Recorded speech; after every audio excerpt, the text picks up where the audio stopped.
तो मैं क्या देखता हूं, खेत में ना एक मुझे मुर्गा दिखाई देता है। अब मैं क्या देखता हूं, वहां मुर्गा तो नहीं होता, वहां पे मुझे बकरा दिखाई देता है और मेरे ऊपर मुर्गा खड़ा हो रखा है और तीनों मुझे देखे जा रहे हैं और अजीब नजरों से देख रहे हैं कि जैसे कि मुझे वो खा जाएंगे।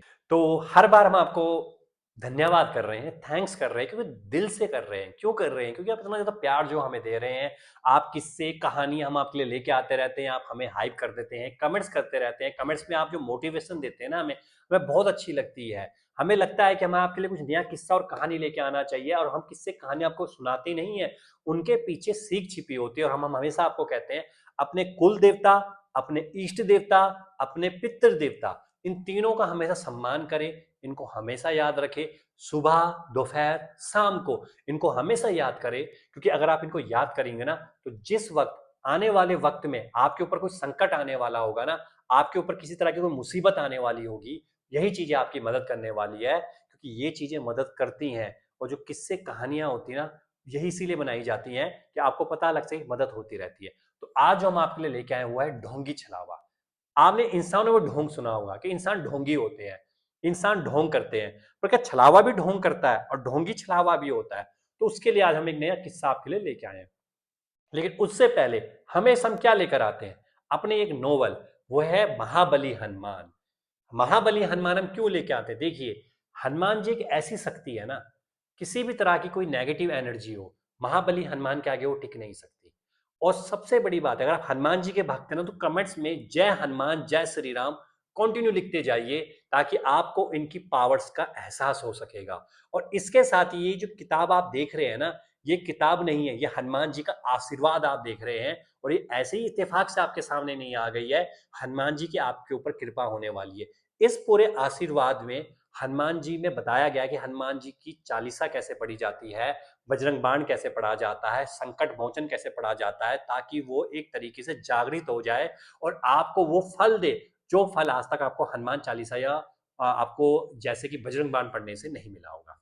इसके साथ ही यहां पर जो हनुमान जी के जागृत मंदिर है, जैसे उल्टे हनुमान जी का मंदिर आपने बहुत ज्यादा सुना होगा, उल्टे हनुमान जी, बालाजी मंदिर, सालासर बालाजी का जो मंदिर है, मेहंदीपुर बालाजी जो मंदिर है, वो आपने बहुत सारे सुने होंगे। उनके बारे में भी यहाँ पे बताया गया है कि किस तरह से वो जागृत है। तो यहाँ पर जो हनुमान जी का आशीर्वाद अगर आप लेना चाहते हैं, तो अमेजोन, फ्लिपकार्ट, नजदीकी जो बुक स्टोर है वहां पे आपको अवेलेबल मिल जाएगा, डिस्क्रिप्शन पे भी लिंक मिल जाएगा। अगर आप इस आशीर्वाद को पढ़ेंगे ना, आप अपने लाइफ में इसके बाद चेंजेस देखने को जरूर मिलेगा आपको। इसके बाद अब आते हैं ढोंगी छलावा के ऊपर। तो ये जो किस्सा कहें, कहानी कहें या आप बीती कहें, ये है उत्तराखंड के पहाड़ों की। और उत्तराखंड के जो पहाड़ों का किस्सा है, ये किस्सा है अपना ऋषिकेश से आगे जो आते हैं गांव आते हैं। तो वहां पे किस्सा मैं सुनाया था, वही किस्सा हम आपके लिए लेके आते हैं, कि जो किस्से हम सुनते हैं वही हम आपके साथ शेयर करते हैं। तो उन्होंने बताया कि उनके आज से किस्सा 10 साल पुराना है, ज्यादा पुराना भी नहीं, 10 साल पुराना किस्सा है ये। उन्होंने बताया कि हमारे खेत हैं, तो हम खेतों में जाया करते हैं। खेतों में जाना कोई बड़ी बात है भी नहीं है, लोग वहां दिन में भी जाते हैं, रात को भी जाते हैं, हर वक्त वहां खेतों में जाया करते हैं। तो उन्होंने बताया कि खेतों में मैं दिन में भी जाता था, रात को भी जाता था, और कई बार ऐसा भी होता था कि मैं दोपहर को जैसे कि 11:30-12 बजे भी खेतों में चला जाया करता था। क्योंकि दोपहर को ऐसा होता है कि ऊपर सूरज ऊपर टॉप पे होता है, और दोपहर के बाद खेतों में ज्यादा लोग काम करते भी नहीं है, लोग घरों में आ जाते हैं। तो उनका नाम रख लेते हैं महेश जी। तो महेश जी ने हमें किस्सा सुनाया। अब तो उनकी अच्छी खासी एज हो चुकी है, तो लगभग उन्होंने 10 साल पहले का किस्सा है, लेकिन उन्होंने कहा था उस वक्त जब एक हुआ था, उस टाइम में 40 साल का था। अब तो उनकी 50 साल के आसपास हो चुकी है जब उन्होंने किस्सा सुनाया हमें। तो उन्होंने बताया कि मैं खेतों में काम करने जाया करता था। तो हमारी अपनी क्रेने परचून की दुकान भी थी, पिताजी उसको पिताजी संभाला करते थे, और मैं अपना खेतों में जाया करता था। तो मैं खेत में जा रहा था, तो दोपहर का वक्त हो रखा था। तो खेत में जब मैं गया पहुंचा, तो मैं क्या देखता हूं, खेत में ना एक मुझे मुर्गा दिखाई देता है। जैसे मैं मुर्गे को देखता हूं, मैं खुश हो जाता हूं। मैं कहता हूं भाई, आज इस मुर्गे को पकाऊंगा। क्योंकि जो जंगली मुर्गा होता है ना, कह रहे उसका जो टेस्ट था ना मुझे बहुत ज्यादा पसंद था। तो कह रहा भाई, आज मैंने इस मुर्गे को पकाना है, इस मुर्गे को पकड़ना है, बस मैं पकड़ूंगा। और मैं उस मुर्गे के पीछे भाग पड़ा। और जैसे ही मुर्गा वो इस खेत में था, महेश जी बताते हैं, मैं जैसे उसके पास पहुंचा, उन्हें जंप मारी तो दूसरे खेत में चला गया। क्योंकि वहां जो होते खेत सीढ़ीनुमा होते हैं, तो जो हमारा खेत था वो रास्ते से लगभग 5-6 खेत छोड़ के ऊपर खेत था। वो खेत में जंप मार दी नीचे में। मैं कह रहा अच्छा, क्योंकि जो जंगली मुर्गा होता है ना वो बहुत तेज होता है, जैसे आप उसके पास जाओगे ना वो बहुत तेज जंप मारता है। मैंने कहा भाई पकड़ता हूँ तुझे, रुक जा तू। मैं फिर से खेत से तेज से जंप मारता हूँ और फिर मैं उसके ऊपर जैसे कूदने लगता हूँ, वो मुर्गा फिर जंप मार के फिर नीचे वाले खेत में जंप मार देता है। अब उसे जंप तो मारी लेकिन मुझे नहीं दिखा मुर्गा कहाँ गिरा। मैंने कहा बेटा नीचे खेत पे गया है ना तू, तुझे तो आज पकड़ के ही छोड़ूंगा मैं। उसके बाद जैसे ही मैं खेत पे जाता हूँ, अब मैं क्या देखता हूँ, वहां मुर्गा तो नहीं होता, वहां पे मुझे बकरा दिखाई देता है। अरे मैं कह रहा मुर्गा कहाँ गया यार, इधर तो देखता हूँ मैं बकरा, मैं महेश जी कहते हैं मैं देखता हूँ यार बकरा किसका आ गया। मैं पहले आगे देखता हूँ पीछे देखता, अरे मैं कह रहा बकरा है भाई, किसी का बकरा छूट गया। चलो यार इस बकरे को ही ले चलता हूँ आज घर इसको, चलो मुर्गे से बढ़िया बकरा ही सही। तो मैं कहता चल। अब मैं जैसे ही बकरे के पास जाता हूँ वो बकरा दौड़ने लग जाता है खेत में। अब मैं बकरे के पीछे पीछे भाग रहा हूँ, पीछे पीछे भाग रहा हूँ, वो खेत में दौड़ने लग गया। अब बीच में झाड़ियां सी आ जाती है और बकरा झाड़ियों के अंदर घुस जाता है, क्योंकि खेतों के आगे झाड़ियां सी होती है, झाड़ी में घुस जाता है। मैं कहता अब तो फंस गया ये, क्योंकि झाड़ी के आगे कुछ था नहीं, रास्ता बिल्कुल बंद था, आगे खाई थी और फिर खेत ऐसे शुरू होता है किनारे से। तो मैं जैसे ही गया, मैं चुपचाप खड़ा रहता हूँ 5 मिनट 6 मिनट। दोपहर का वक्त हो रखा है, लगभग टाइम हो रखा है 12:30 बजे के आसपास का वक्त हुआ होगा। मैं देख रहा हूँ उसको, मैं धीरे धीरे करके जाता हूँ और जैसे ही मैं झाड़ी को हटाता हूँ, झाड़ी में से बछड़ा कूदता है। जैसे मैं बछड़े को देखता हूँ, पहले मैं बछड़े को देखता हूँ फिर मैं झाड़ी को देखता हूँ, मैं कहता हूँ यार घुसा तो बकरा था यहाँ पे, ये बछड़ा इस झाड़ी से कैसे निकल गया। अब वो बछड़ा उछल उछल के दौड़ रहा है। अब कह रहे महेश जी कहते हैं मुझे लगता है डर। मैं कहता भाई कुछ तो अजीब चीजें हो रही है, इतनी सी झाड़ी में से जहां बकरा था, मैं पूरा झाड़ी छान मारता हूं, वहां बकरा ही नहीं होता, बछड़ा दिखाई देता है मुझे। मुझे गुस्सा चढ़ जाता है, मैं कहता हूँ क्या चीज है।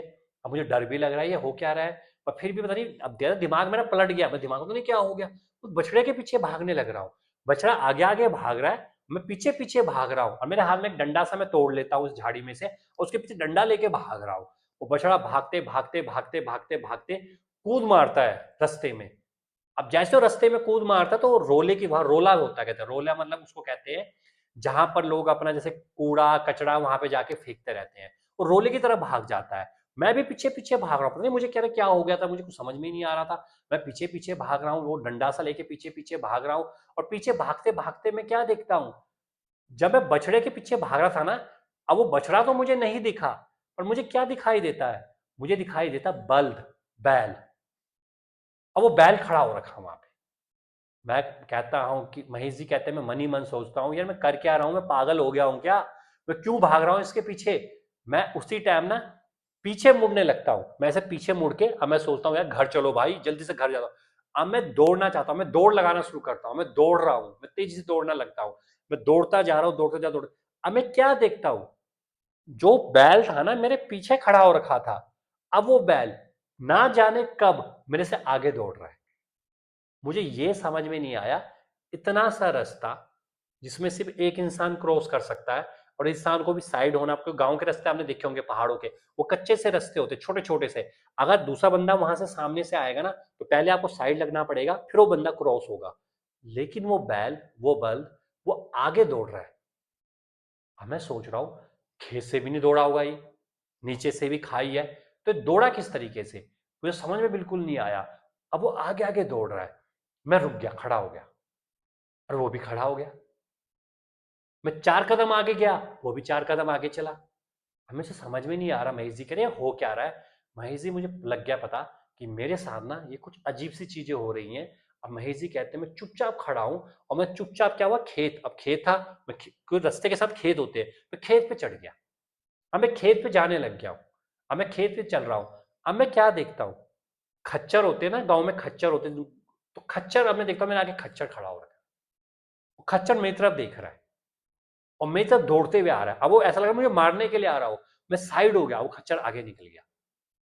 अब जैसे ही खच्चर आगे गया, मैं पीछे मुड़ के देखता हूँ वहां बैल खड़ा हो रखा है। अब बैल मुझे मारने के लिए आ रहा है और बैल मुझे अपने सिंगों से तेज मारने के लिए आ रहा है। मैं किसी तरह से जंप मार के फिर रास्ते में आता हूँ और रास्ते से भागने लग जाता हूँ।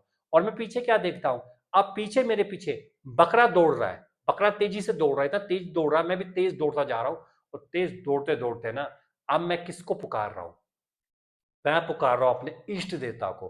और जो हमारे इष्ट देवता है ना वो काल भैरव थे। कह रहा मैं काल भैरव को पुकार रहा हूँ कि काल भैरव मुझे बचा लो, काल भैरव मुझे बचा लो, काल भैरव मुझे, बोलता जा रहा हूँ, बोलता जा रहा हूँ, चीखते चिल्लाते हुए जा रहा हूँ और भागता जा रहा हूँ, भागता जा रहा हूँ, भागता जा रहा हूँ, बोलते जा रहा हूँ। और अचानक अब मैं क्या देखता हूँ, मेरे आगे बैल खड़ा हो रखा है, मेरे पीछे बकरा खड़ा हो रखा है और मेरे ऊपर मुर्गा खड़ा हो रखा है और तीनों मुझे देखे जा रहे हैं और अजीब नजरों से देख रहे हैं कि जैसे कि मुझे वो खा जाएंगे। और अब मैं क्या देखता हूं, मेरे बिल्कुल पैरों से थोड़ी कुछ दूरी पे एक सांप खड़ा हो रखा है फन फैलाकर। और अब मुझे लगा कि भाई मैं गया। महेश जी कहते हैं मैं गया, मुझे पता लगा कि बैल भी मुझे मारेगा, ये सांप मुझे जरूर डसेगा। मैं गया भाई। और ज्यादा मैं ना इधर भाग सकता हूँ ना उधर भाग सकता हूँ। मुझे गांव अपना दिख रहा है कि वहां मेरा गांव है। अगर मैं कम से कम अगर 20 से 25 मिनट और दौड़ूंगा तो मैं गांव पहुंच जाऊंगा। और मैं गांव, क्योंकि जो गांव उत्तराखंड के गांव होते हैं ना, देखे होंगे रास्तों से आपको गांव दिखने लग जाते हैं, लेकिन रास्ते बहुत टेढ़े मेढ़े होते हैं। कह रहा भाई मैं गया, आज तो आज मैं पक्का चले जाऊंगा। तो उसके बाद उनको कुछ समझ में नहीं आ रहा था। महेश जी कहते मैं करूँ तो करूँ क्या। पर मैं एक ही बात, मैं किसको पुकार रहा हूँ, काल भैरव को पुकार रहा हूं। मैंने आंखें बंद कर ली, हाथ जोड़ लिया, मैंने काल भैरव को कहा कि भैरव मुझे बचा लो, मैं संकट में फंस गया हूं, अगर आप नहीं बचाएंगे तो मुझे कौन बचाएगा। मुझे बचा लो, मुझे बचा लो, मुझे बचा लो। ना 3 बार ऐसे कहा। और उसके बाद उनको ऐसा लगा कि जैसा ना कोई धमाके की आवाज हो, धमाक से नहीं होती, एक धमाक से आवाज हुई हो। और जब वो अपनी आंखें खोलते हैं धमाक सी आवाज में, तो वो क्या देखते हैं, वहां पर एक साधु खड़े हो रखे हैं। कहां पर, खेत के ऊपर एक साधु से खड़े हो रखे, अजीब से साधु से दिख रहे थे, बिल्कुल काले से रंग के साधु से खड़े हो रखे हैं। और वो देखते हैं और मेरी तरफ घूर घूर के देख रहा है। उनको देख के भी मुझे डर लग रहा है। और उनको देख के मुझे इसलिए डर नहीं लग रहा है, मुझे लगा है कोई इंसान तो दिखा मुझे। मैं हाथ जोड़ देता हूँ, मैं कहता प्रभु मुझे बचा लो आज, प्रभु मुझे बचा लो। वो कहता किससे बचाओ तुझे मैं। कहता इससे। मैं नीचे देखता हूँ कोई सांप नहीं है, मैं आगे देखता कोई बैल नहीं है पीछे। वो कहता किससे बचाओ तुझे मैं। अब उसे समझ में नहीं आता ये हुआ क्या। महेश जी कहता मुझे कुछ समझ में नहीं आ रहा। कहता चुपचाप घर जा और अगली बार से दोपहर को इस टाइम यहां पे मत आइयो। मैं कहता साधु जी मैं इस टाइम क्या, मैं खेतों में ही नहीं आऊंगा, अब चले जाता हूँ। इतनी तेज रेस लगाता हूँ ना, जो 25 मिनट का रास्ता था ना मैं 15 मिनट में तय कर देता हूँ। और सीधा घर जाकर मैं अपने पिताजी को बोलता हूँ, मैं पिताजी, कहते क्या हो गया, क्योंकि उस टाइम वो बीमार थे, वो चारपाई पे लेटे हुए। पिताजी कह रहे क्या हुआ, मैं पिताजी ऐसे समय साथ हुआ है।